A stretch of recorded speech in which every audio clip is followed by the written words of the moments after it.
was potassium bicarbonate 25 milliequivalents, and it was used as a acidic agent to cause a reaction that produces carbon dioxide.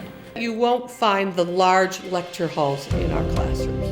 What you will find will be studio classrooms. That's where we focus on the flipped classroom, which is a student-centered learning environment where active learning and simulations at the center of what we do. It's the heart of our learning platform. Take a look, see what you can find for a pizza flow chart. I think you'll be shocked. I think the maximum I saw, it was like 0 to 600. With active learning, we do flipped classroom, which means we're given some of the material before we come to class to look at. And then in class, we apply what we've learned through case studies and other application-based activities with groups, and we get to collaborate and talk about our ideas with others in our class, and then the professors are right there to help us if we have questions.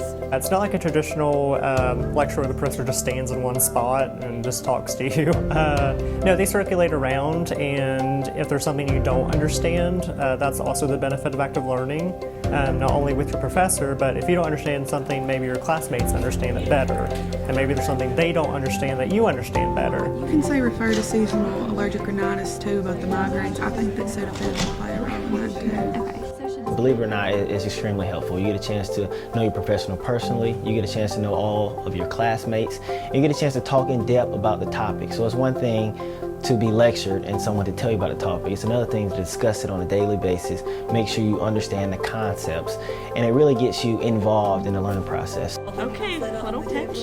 We really focus on a lot of simulations. We're getting students actively engaged early on with how to give vaccinations, with communication skills. And these simulations are key to contemporary pharmacy practice. We'll play games, we'll role play, like someone will pretend to be a patient, someone will pretend to be the pharmacist, and you get to really apply what you learned, and instead of just constant, getting fed this information, you actually get to use it, and by using it, I feel like you learn it better. It helps you understand the information not just for now, but long term. So years from now, you still know the information, maybe without having to check through a reference. So I think it's very effective. We don't know what contemporary healthcare is going to look like. So at Marshall, through our flipped active learning, student-centered learning, we give you the skills so that when you go out to be a healthcare professional, you're going to be able to continue to be this lifelong learner. It's always a feeling of we want you to succeed, we want you to understand this information, we want you to be a pharmacist. And so that's what I love most about Marshall School of Pharmacy. And so I definitely think it's something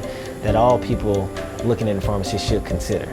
So if you're really passionate about really advancing your learning in an environment where you're actively engaged and not being talked at, that's who we are. We do believe that we are the future of pharmacy education.